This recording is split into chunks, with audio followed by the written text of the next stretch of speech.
So in this video we'll take a look at a very useful ratio known as the price to book ratio. In short, what we're trying to achieve here is we're looking for a way to decide whether a share is cheap or expensive, and this time we want to do it by comparing the current share price, what we might be prepared to pay to buy the share in the open market, to what's called the book value of a firm's assets. And we're going to use that comparison to work out whether the share is good value or frankly looks overpriced. So what is this thing, the price to book ratio? How does it work?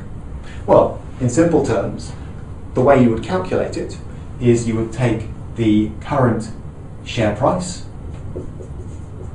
that's the one that's available every day from a Bloomberg terminal or perhaps the FT, and you'd compare that to something called the book value per share. And the answer will be a number, it'll be a multiple. So this will be some multiple of that, let's say. So what are we looking at here?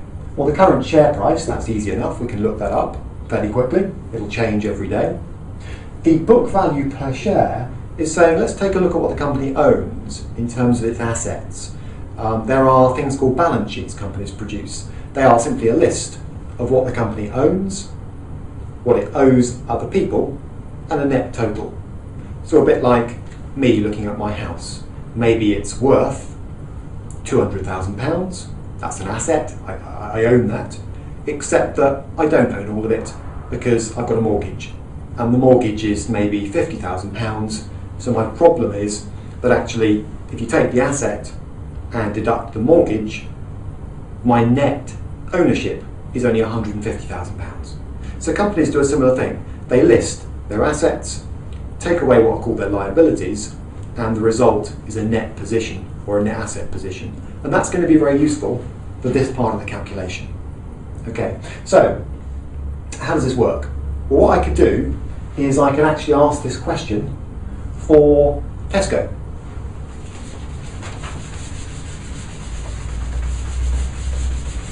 Let's worry about the bottom half of the formula first of all. What is the book value per share? What does that mean? Well, it suggests I need to know how many shares there are, for starters, how many shares has Tesco issued, and I need some sort of balance sheet total for Tesco's assets minus its liabilities.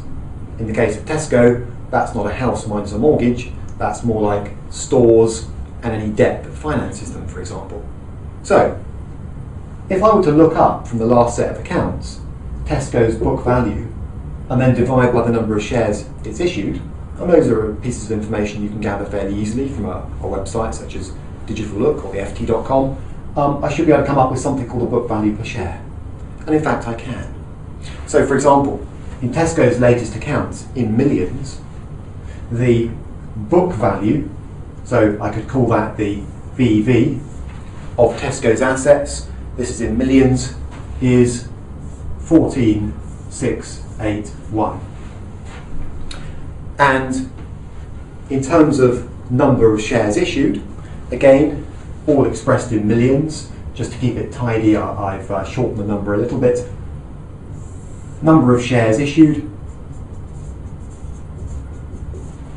is, on the latest count, 7985.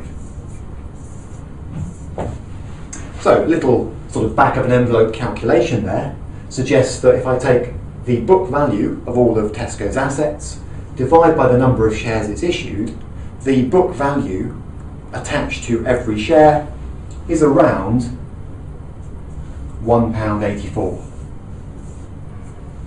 What does that mean? It means that for every share out there, Tesco has roughly £1.84 worth of assets, stores, and so on. So far, so what?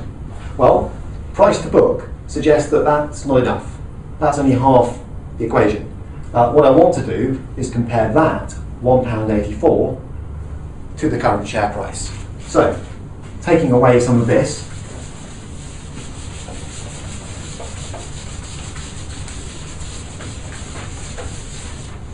I could look up Tesco's current share price And at the moment, that's around, let's say, £4.30. The book value per share we just crunched and decided was £1.84. This is data that you could look up in practice, but worth knowing roughly where it comes from.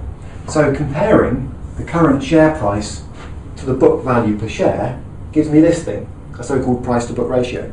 And that comes out at the moment at around 2.34 times. In other words, that is simply 2.34 times that. Okay, so imagine I'm handed that on a plate. So imagine I look that up, someone says the Tesco price to book value ratio is 2.34. Two questions. Is that good or bad? And actually, should I even be using it for Tesco at all? Okay, is it good or bad? Like all ratios, what you want to be thinking is a couple of things. Maybe I should compare Tesco to other retailers. I could maybe compare it to the wider market. But also you can ask another question with this ratio. There is a rule of thumb that says when the price to book ratio is well above 1, you're paying a lot for the shares. And that's because the current share price is over twice what apparently Tesco's assets are actually worth. So there's got to be another good reason to buy Tesco. That wouldn't be enough by itself. And equally, if the price to book ratio is less than 1, so if I redid the numbers and the answer I got here wasn't 2.34 in the case of Tesco, but for another company, imagine the answer came out at, let's say, 0.8. Fans of this ratio say, great, bargain. Because at 0.8, it suggests that actually you're getting a bit of a bargain by buying the shares. In other words, you are potentially buying the assets of the company by paying for its shares for less than they're worth. And if that's actually true, why wouldn't you buy the shares? So the price to book ratio, there is a rule of thumb on it. Less than 1, good start. More than 1, and certainly more than 2, you need to be a little bit careful. Maybe you are going to pay too much for the shares, or maybe you're using the wrong ratio altogether. So, what do I mean by that?